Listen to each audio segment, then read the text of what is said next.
Hello, greetings, and welcome to Shambhavi Spectrum. And today, my special guest is the CEO and founder of CoLearn, who has decided to give me some time all the way from Bangalore. Thank you so much, Srishti. Srishti Jain, who I met as a buddy in UAE, and then she moved on to Bangalore. And I think I would definitely like to ask you this question from to start with that why Bangalore?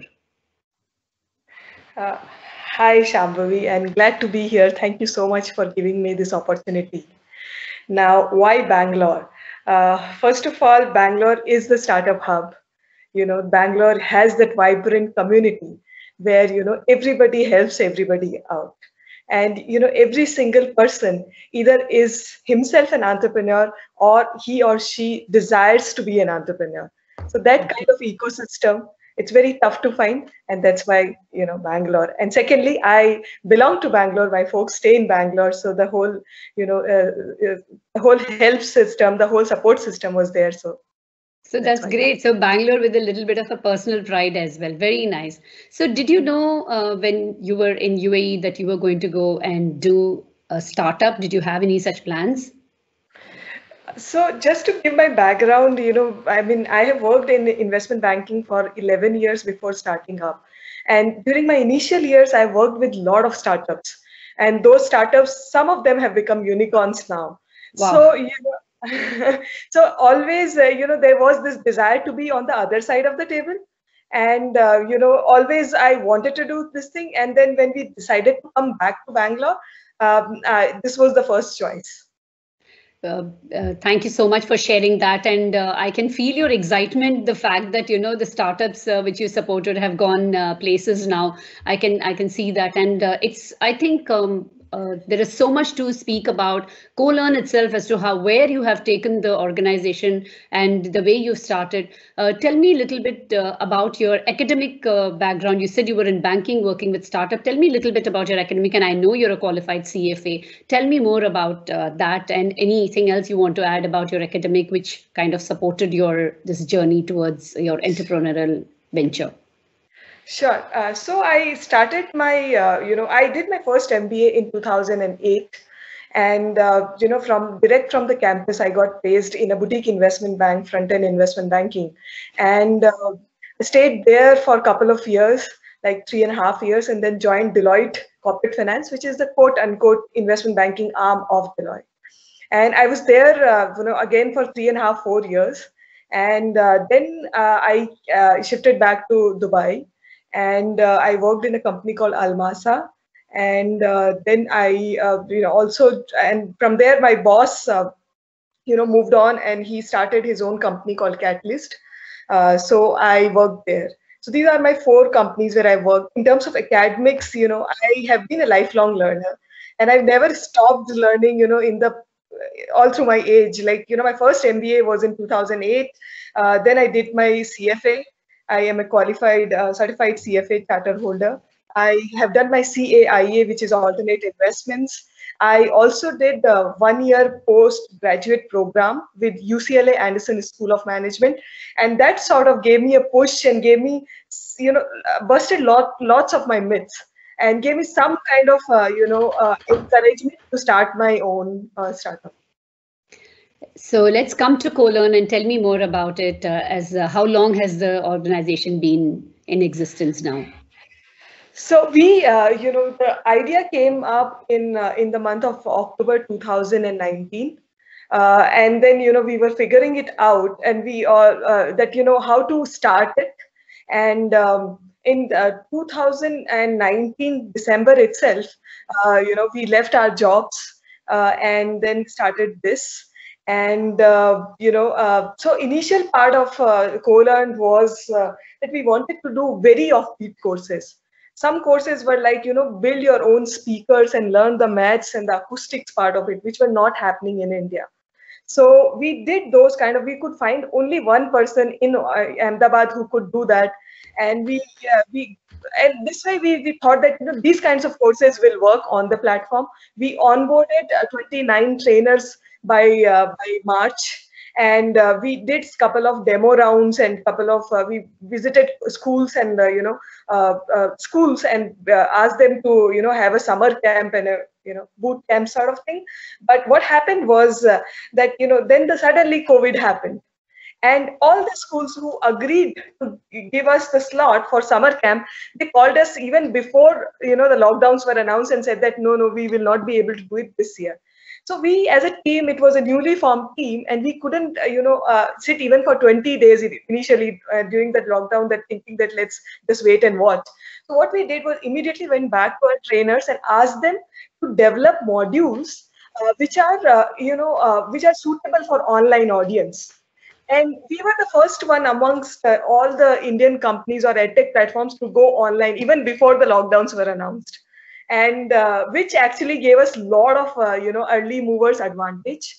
And we figured out, and we made our platform free for 2 months.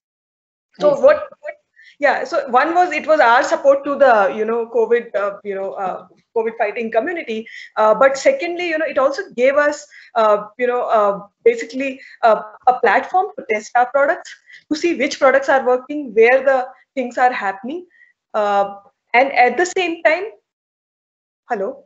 Yeah, I'm hearing you. Okay, sorry. It's no, I didn't want to interrupt you. I'm hearing you. I'm here. Go ahead. It's very interesting. I'm here. I'm listening to you. Please go ahead. Yes.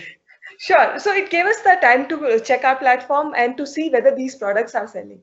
And you would not believe, Shambhavi, that during the peak of COVID, we had like registrations for single course to the tune of 2,500 registrations. Wow. Right, for single courses. And at that point in time, our technology only supported 500 students.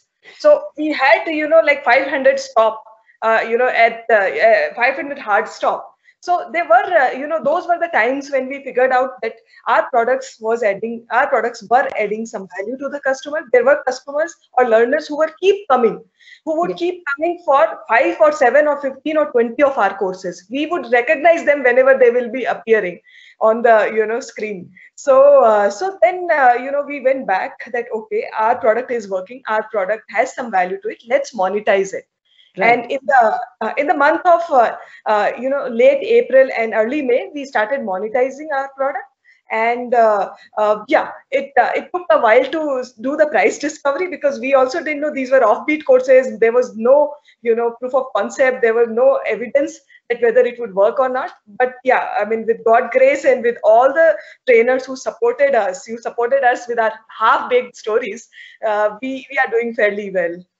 I'm amazed at the insights that you're giving me. And I'm just trying to say, a couple of times you use the word we. So Srishti, tell me, who else was it from day one who stepped into the ring with you? So, there was my family, my friends, and more importantly, my team who supported me. I still have those people with me. Some of them have moved on because, obviously they got better opportunities, or they want to, try something out, but they're still helping us.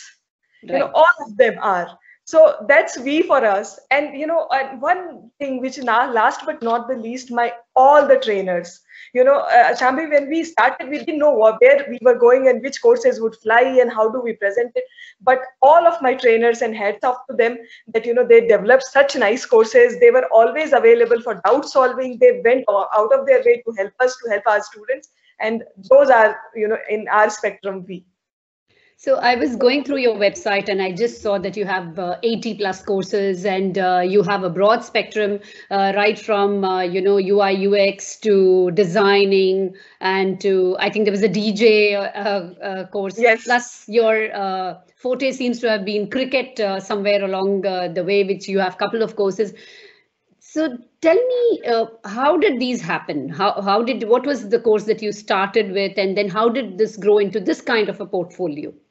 So, Shambhavi, like, the courses were very, very offbeat at the initial stage, and the colleges or the schools predominantly who were liking our courses were mostly IB schools, because the student has to make the portfolio to get into Harvard and Stanford, and it looks very good when you say that you know how to make a speaker. But then we figured out that that market is very, very small for us. And COVID was a blessing in disguise, because we opened up, like, it was a journey where people joined hands, where trainers were referred, and some trainers approached us on their own saying that I have some different kind of course, can we do it on your platform? So that's how, so even today, the DNA of the company is offbeat, but these courses are not just meant for IB student. We have shifted from students, students to early working professionals, as well as late college students. When I say late, it's a final year student who's looking for a job or an internship. So, yeah, so actually, what you're saying, I understand, because I was just looking at the, the portfolio of the courses that you're offering. And let's say that if I'm a manager somewhere in some restaurant or a hotel, and probably I would like to know what the DJ course is, not because I'm going to become a DJ, but because I would like to know what I should look at for recruiting somebody, or, so, and I think, like you said, the COVID has removed that barrier that you don't have to go somewhere, and, that time which you can spend. All of us, I think, attended a lot of webinars and seminars, and there was always some takeaway from all of these. So I understand very well, and I always tell people, like how we learn accounting, people like me, not because we're going to become accountants, but as a manager, you should know what is going on and where your money is. Everybody yes. should know that, right? And you yes. as a CFA, I'm sure, would endorse that even more. Yes. So yes. Recently I saw on LinkedIn you had posted something about some award or some accolade that you'd received, something to do with cricket. Would you like to share more information about that? It is a story that I shared of one of my students. And, those are the high points in an entrepreneur's journey, because, there are high highs and the low lows, and every day is a firefighting. So this student of mine, he actually wanted to do an umpiring course with us. And, so when we were, when he called us, and his two questions were that, ma'am, I'm a cab driver and I want to move out of that. Driving, and I want to make my career in something else. I'm not very good at studies, and I don't have any other passion apart from cricket. So my only two questions to you is that, I will not be able to arrange money at the first. So would you be able to give me some deferred payment options? And second is that, if I do this course, will I be actually able to, do umpiring and officiate matches on the ground? So we were very happy to have him. We sorted all his doubts, and you would not believe, Sham, he will take the classes when he was driving, when he was waiting for a customer, and I would make it out, because he will after every class he will ask that, ma'am, I missed this portion, can I cover it somehow, because I was driving or I couldn't hear. So I saw the dedication, and he is one of our students who has done in last 3 months, which is 90 days, 85 matches. So every single day he has officiated one or other match. And he was so happy to tell us that, now he has moved on from cab driving. He just does it in the night for an IT company. But he is able to support his family, his friends, through, his officiating money that he charges. So that was, for us. Such a beautiful story, where you've, kind of given so much hope to people who are searching for ways, and then not everybody can have the luxury of a formal education or actually have the skill for formal education. So it's wonderful. Thank you so much for sharing that, Srishti. And this also brings me to ask you this question, because I know personally many people who are special needs people, and they are great with numbers, they are great with conversation, but they are not great with in the formal education, the exam thing and all.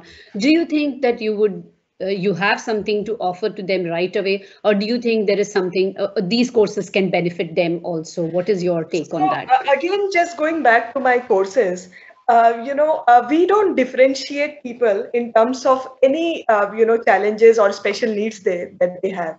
We have students who has CPs, cerebral palsy, palsy, and we have students who are wheelchair bound.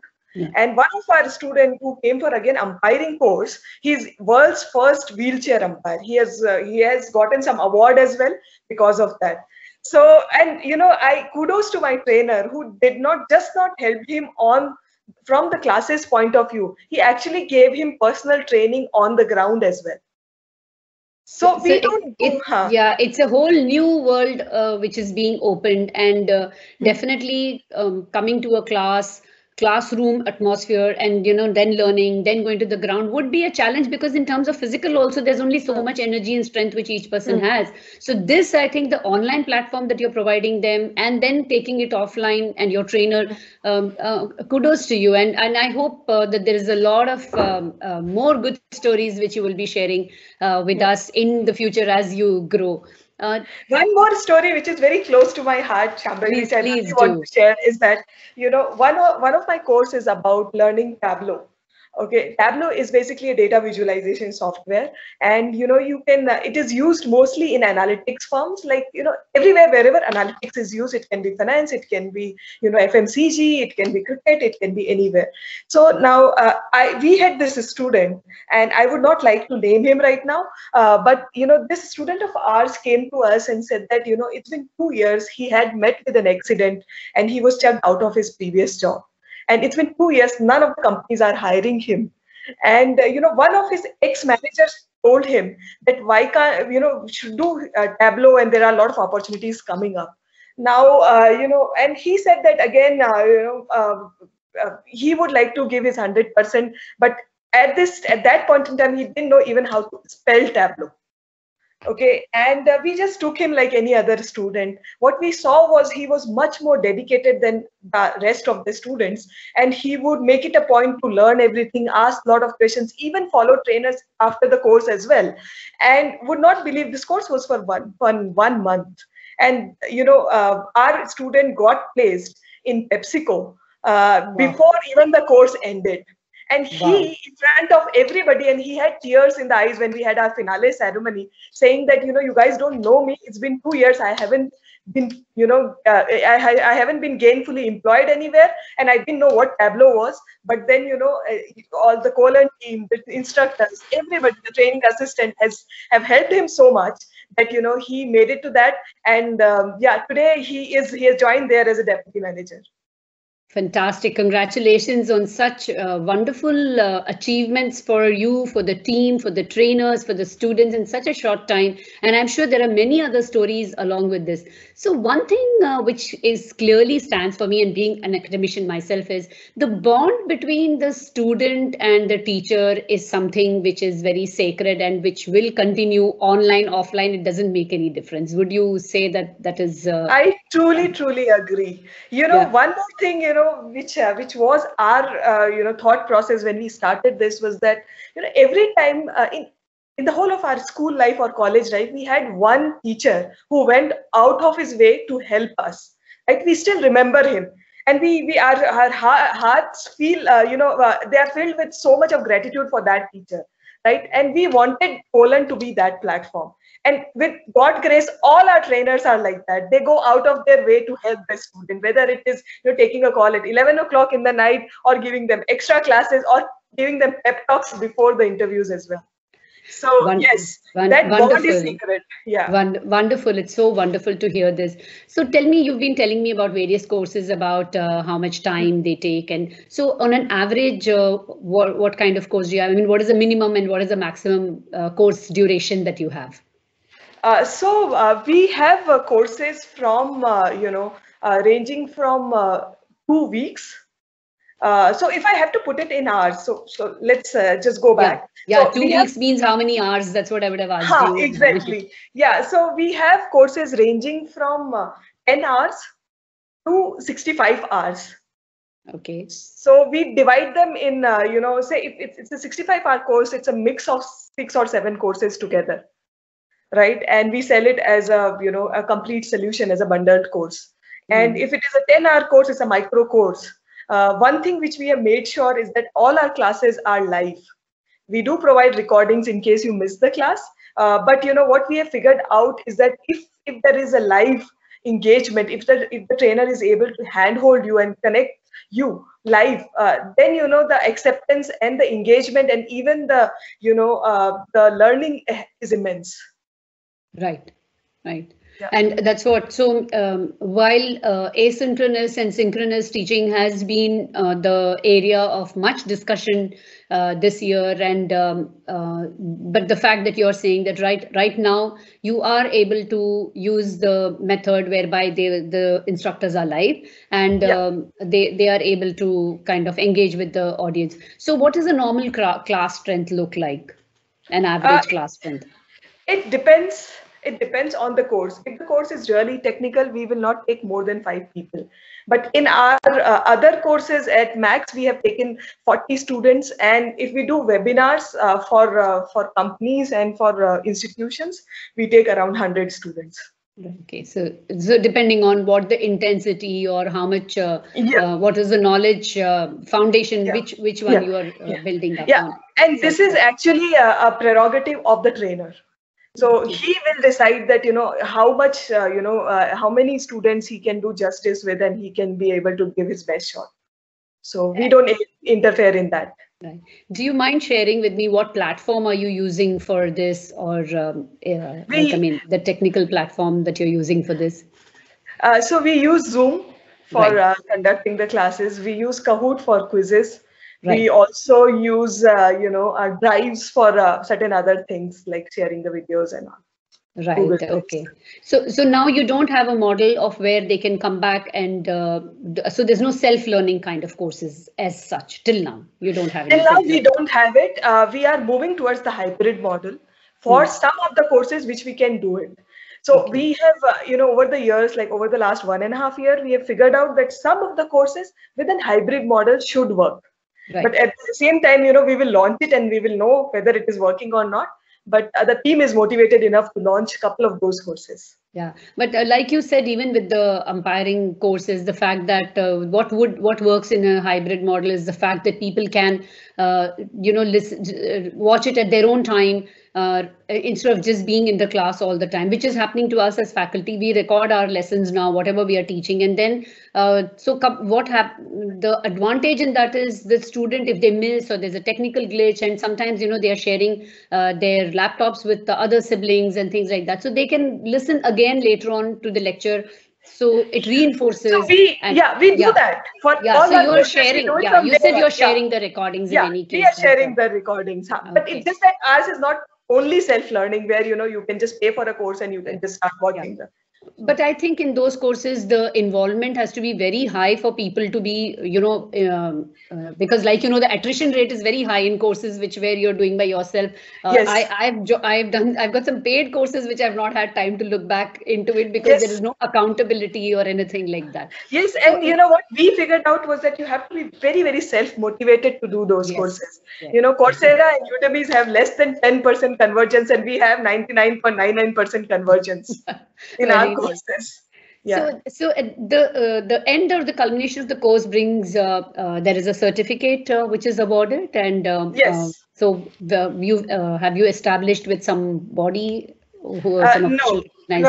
We what we have done is that we have made sure that the trainers and the instructors that we get on our platform, they are well renowned in the industry. If you do a simple Google search on their names, you will get at least around 100 articles on them. So that is what we have made sure. And what we do is that we put their names on the certificate, so that if you're doing this certificate in the similar industry, people will know that you have been trained by such and such person. And second, it is very easy for them to do a referral check. Right. Very. Otherwise, certificates are issued by us. Right. So it's a niche by itself. So you're not claiming any big thing. This is it. This is in front of you, and this is what you get, which is just fine. Because till the time the people who are joining you, the students or their parents who are sending their children, or adults also, till the time they know what their expectation is, I think as far as marketing is concerned, you know what your expectation is, and you're ready and you're happy for that. So coming to marketing, tell me, how do you market yourself? What are the things that you use? I know you have a website, and I saw you also have a WhatsApp connection a link which came up. You don't use a chat bot, right? I didn't see a chat bot on your No, website. no, No. no. So at some point, do you think there'll be too much traffic? Because I already saw you've got more than 12,000 students who have passed from here. Do you think there'll be more hits and more where you would need a chat bot? I will need it. I will need to revamp my website. I'll need to, but at the same time, Shambhavi, this is a catch-22 situation. You want to first run your courses and see, Yes. Where the traction is coming, which all courses to focus on, because that's your core business. And then you can go into, revamping the things and all. As I said, that we are bootstrapped, so we need to see the lot of cost-benefit analysis before investing in any new technology or any new, systems. So just digressing a little bit, since you said you're bootstrapped, do you have any external investors in the organization, or it is by yourself? Not yet. It is by us and our family. Right. Yeah. Okay. So I hope some other people are listening and are going to look into this as an investment. Fingers crossed. Yes. The second thing, as far as your website goes, Srishti, I must say that it was very nice, neat and clean. It had all the information. There wasn't too much of, what should I say, too much of drama or too much of style into it. It was just exactly what needs to be conveyed by an educational platform, which you're providing. And all the information was pretty neatly laid out. I also saw that you have a blog in that. So do you write the blog yourself, or how do you handle it? And actually, I didn't go into the details of the blog. Tell me more about it. We don't write our own blogs. Mostly, they are written by our ex-students. So who have come to the platform. That's a testimonial as well as a blog, is it? Okay. Testimonials are put on LinkedIn, which we have made it sure that, those students. So you have a page on LinkedIn, yeah? You have a Yes, we have a colon page, and what we do is that when a student wait. Sorry, Srishti, let's come back to the blog part of it on the website, and I'll talk to you about your LinkedIn page in just a bit. Please tell me again about your the blog. You said your students write it. Yeah, okay. Our students who have come to the platform and they have a little bit of experience in writing or the flair of writing, they write it for us and we put it on our platform. Though we haven't gone deeper into it, we haven't established backward linkages or forward linkages or anything like that. But it just it gives some of our new courses which were really offbeat. It gave the audience that what we are trying to do a flavor on that. So that was the intention. But as you said, yes, we need to, revamp it again. We need to restart these things again. But yeah, we will do it. So you're using a lot of technical language like backward linkage and forward linkage, and also how deeply involved are you with the formation of the website and the way it looks like what it is at the present stage? Which websites, of course, are always work in progress. I mean, let's be very honest about that. So, this website was developed by, one of the, early supporters of us. He's still with us. So he does that on, on contract basis. And, but we are involved heavily in the maintenance of the website because, sometimes he's not available and I have a course which is already on the platform. So I should know how to troubleshoot it. So I have learned everything in the past 1.5 years. Before that, I was completely zero on a lot of technical terms. I would not even understand what is the difference between, boosting an advertisement and putting a business manager advertisement on Facebook. So, that's how it is. So we get involved. I mean, it's, Shambhavi, a startup founder is the quote unquote managing director as well as the, PN of the company. So we are the chief everything officer. Right. So yes, I get involved in a lot of stuff. Right. Very nice. So you said Facebook, that means you are on social media. You have a Facebook page and Instagram, and you do advertisement on that also, right? On Facebook and Instagram. Yes. You use Instagram as well. Yes, we do it on LinkedIn as well. Facebook, Instagram, and LinkedIn. Yeah. LinkedIn. So LinkedIn, you have a page which you mentioned, and would you like to tell me more about it? Yes. So LinkedIn is a page where, we put all our, LinkedIn has a different kind of audience, right? So, LinkedIn is more targeted towards the early working professionals. And, that's where, our courses like sports analytics or umpiring or, financial modeling courses, gets featured a lot. But other courses or our quiz contest and all are on Instagram, because the audience is very different. Instagram has an audience of 18 to 35, but LinkedIn has an audience of 25 to 40 or 50 years old. So yes, we use that. And one thing which we have, which has benefited me a lot, and I think which should benefit your audience a lot, is that we started putting the feedbacks after the course. If somebody has come to the course and he's posting a link on, or a post on the link on LinkedIn, we share it from our own page, so that when you go to the page, you can see that how many testimonials are there, and it's very easy to verify that person as well. So nice. That has helped us a lot, Very, very nice. And so LinkedIn, website, your Facebook, Insta, any other, what about Twitter? Tell me that. No, we haven't harnessed the power of Twitter as yet. We do have an account on Twitter, but we don't post it regularly there. We are looking for somebody to help us out in that. Okay, so you would need some external. Yes. So let's say another 5 years, 10 years down the line, where do you see yourself, Srishti, with CoLearn? Where is CoLearn and where are you? Tell me that. So we want CoLearn to become the largest platform offering offbeat courses by world-renowned professionals. This is what our vision is. That, if Shambhavi wants to learn tomorrow artificial intelligence, or if Srishti wants to learn tomorrow cooking, or maybe composting, or maybe how to grow your vegetables, or maybe a non-finance student wants to learn an engineering finance subject, they should come. For their go-to place should be CoLearn. This is what we want. Wonderful, wonderful. I wish you all the very best. And just as a last question, any hobbies that you have apart from your work, and if you do you find any time for yourself, what would you spend time on? So, as I said, that I love this concept of being lifelong learners. So more than my students, if there is a course which is launched and I have no clue about it, so I will definitely volunteer for moderating them, just to learn that concept. And secondly, I also make those lists. I mean, I know it is little, conservative and traditional, but I'll make those lists that what I have to learn in this year, and I diligently follow that. Like, I've started diving right now. The next list is to learn, things like swimming and things like that. So yeah, so I do make those lists, and those are my hobbies as well. I read a lot. I love interacting with people, and I also make calls to our students, because just to know where students are going, where are they, if they are ex-students, where are they, how can we help them out.